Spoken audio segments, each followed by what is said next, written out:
Hello and welcome to my sermon video for Apologetics class. This sermon will be about creation and the biblical proof found within the physical world that we see around us. God has told us in scriptures that we are to search the world and see his handiwork, the proof of his creation, the proof of him, essentially. The world would have us believe, the scientists, not the science, but the lying scientists would have us believe that true science denies everything of the Bible, but actually that couldn't be further from the truth. There are true scientists out there, true professionals who do the work, risk being ostracized from their professional community by doing real work, finding real answers, doing real science, and actually opening their mouths to share that with the world. This is oftentimes a death sentence for a true scientific professional. There is a lot of status quo within the industry, I guess you could say. You need to follow the norms, the accepted, established things. Even if you're pursuing truth, even if you have evidence, even if you have something that can be proven and substantiated and peer-reviewed and verified, but it is contrary to what is commonly believed or commonly accepted within the scientific community, you are on dangerous ground. So there are not a lot who are willing to do this. Most pursue money, they stay with the world, they do what the world wants, which means denying everything of the Bible, denying everything of God, and promoting everything that the world wants, which is pretty much entirely always anti-God. So first, let's look at some information from geologist, PhD geologist Steve Austin. He took a look at the Grand Canyon in a I forgot the word. Anyways, a video that has lots of good information in it. I don't know why I'm losing that word right now. But he talked about the Grand Canyon, not just that, but the entire strata layers that are found and visible from the Grand Canyon. This is a marvelous thing that God has done for us. He has stripped away a portion of the earth so that we can see within and see how the earth was created, at least these upper layers. We can see the strata layers, we can see the fossils within, and by checking different parts of the continent and the world, we can see that these strata layers are actually continent-wide for the most part. The same strata layers have been observed in Colorado, Illinois, Pennsylvania. They're layered in the same way, and a lot of the details that can be seen in the stratas and the layering in one area can be seen at the far end of the continent or even in other continents. This is not a local event, it is a worldwide thing. So the strata layers, the way he describes them, had to have been laid quickly. How do we know? There are several things that we can look at. But one of the first things we can look at is at the very bottom layer, between the granite, what is considered the foundation of North America, and the first sandstone layer. There is an unconformity there that is called the Great Unconformity. There's gaps and erosion evident. Why is that there? Well, it's because there was passage of time between that granite and that first layer of sandstone. This is what we should see if there was true passage of time. As the world would have us believe, they want us to believe that millions of years passed of the creation of the world and creation of the Grand Canyon, the creation of pretty much anything. Well, if you do have the passage of some time, not billions of years, but some time, enough for erosion to take place, this is what you see, something like the Great Unconformity. But in all of the strata layers above it, there is nothing like this to be observed. All of the layers are flat. They all adhere to each other very neatly. They are layered in such a way that the layering between the layers that would have had to have happened in quick succession. The layers themselves, if you look at the fossils that are found within, and in some places they are vastly numerous, piled up, marine fossils, not land fossils, but they have had no chance to decompose. They've had no chance to be eaten by other animals. They are wholly intact in a way that is very rare for a fossil. But they are found in vast numbers in this sort of way, which could only be accomplished by quick deposits and quickly covering them. He looks at Genesis 7:11, and in that it says, "In the 600th year of Noah's life, in the second month, the 17th day of the month, the same day were all the fountains of the great deep broken up, and the windows of heaven were opened." He looks at this and he sees this as the scriptural evidence of how all of this marine life would have been thrown up onto the land continents. Rain itself is probably not going to do that, but with the great deeps, the vents there being broken up and opened up, and the massive amounts of water that no doubt were coming from the bottom of the ocean in various places, would have forced up those marine creatures and their various ecosystems in different stages up onto the land, creating different layers of ecosystems, different layers of marine life in different strata layers, showing us what life was back before the time of the flood, and proving God's handiwork and proving his scriptures. Another example that we can look at, also talked about by geologist Steve Austin, is the Colorado Canyon, the Colorado River. Most geologists have already rejected the idea. Even the worldly geologists have rejected the idea that this was created over millions or billions of years.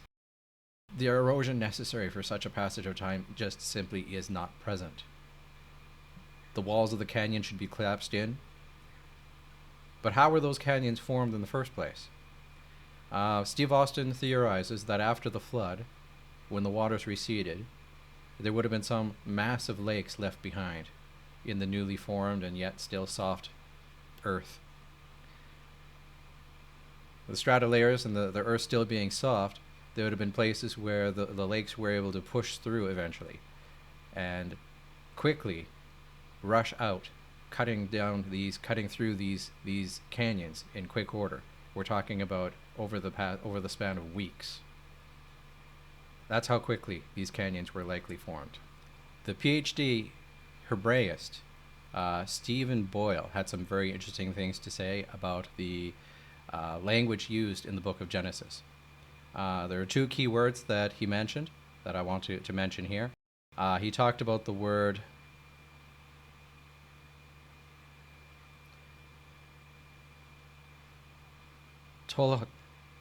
toledot, which he says is translated sometimes as genealogy and sometimes as history. It is right after the occurrence of this word that we have the events of the flood. So clearly, Genesis is establishing the flood as historical. This is something he talks about extensively. The way the book of Genesis is written. It is written with the language, the structure of a historical account. It is not poetry. It is not imagery. It is meant to be taken literally, like a historical account. The word usage was not meant to be symbolic, but meant to be, each word had an intended meaning that was as people would commonly understand those words to be back then. And even for a word like yom, which we translate today to mean a day, a 24-hour period, even back then it meant exactly that, a day, a 24-hour period, according to Stephen Boyle. So the idea that the days of creation were ages of creation, that's an imposed idea, something that we have taken and tried to force onto the scriptures. PhD taphonomist Arthur Chadwick in the documentary talked about how the animals were buried, how they were fossilized, and what was found there. Normally when an animal dies in the wild, its flesh would be eaten by other animals. There would be little left of it. The bones would be moved about. It would be not complete. It would be much disturbed. But we see time and time again in vast, vast numbers fossils of whole animals, fully intact, undisturbed, just as they died. The only way this could happen is by quick, rapid burial. And not only the animals themselves, but also their footprints have been fossilized as well. If an animal walks across wet sand, leaving behind impressions, It wouldn't take long for those footprints to be washed away. So what would it take for those to be preserved?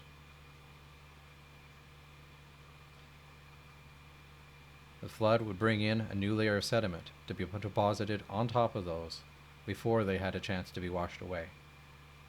This is why we still have them. It's the only way it could be created, rapidly.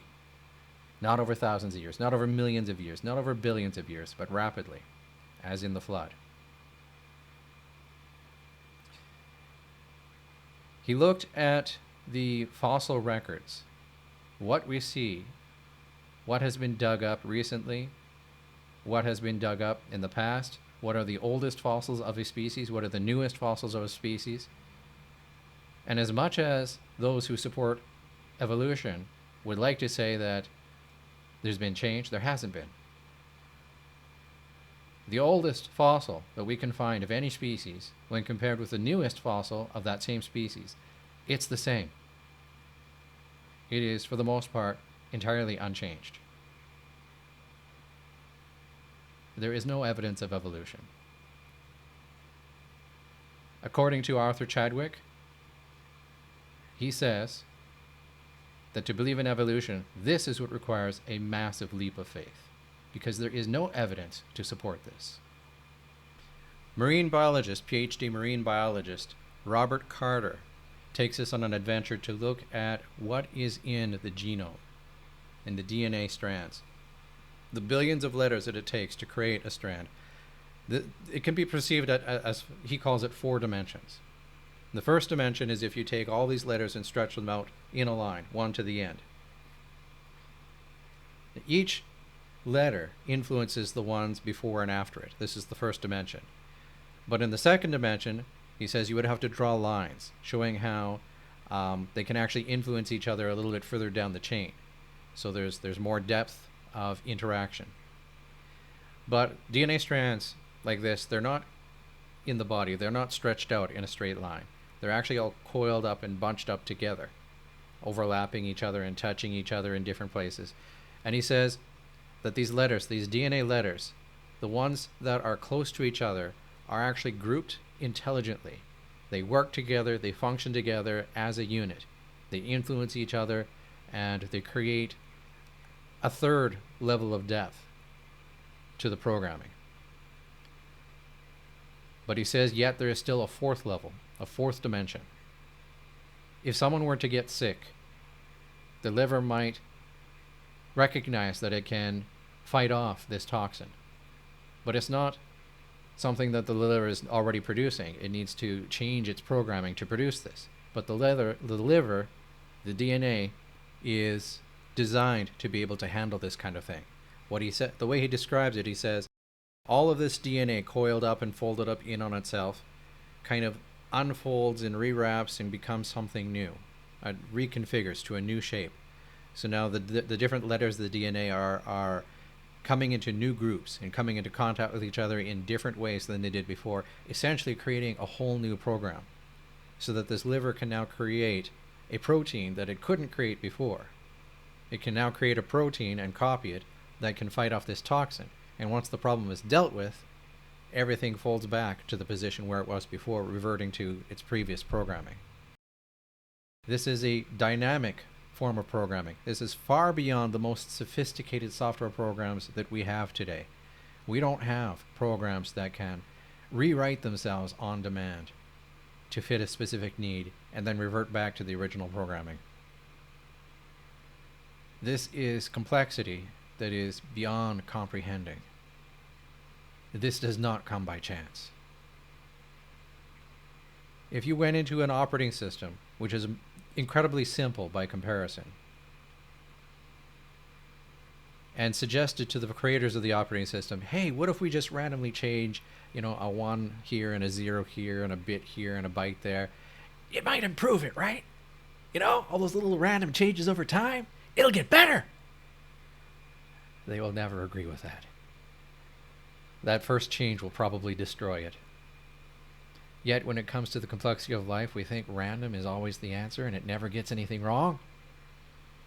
We look at all the creatures that are around us and we see that pretty much everything is functional and useful and beneficial and very well formed. Nothing is ever gotten wrong. And people believe it. No. We have a creator of immense intelligence. And everything that we see around us is evidence of that immense intelligence and evidence of his creation. Thank you for listening to my sermon.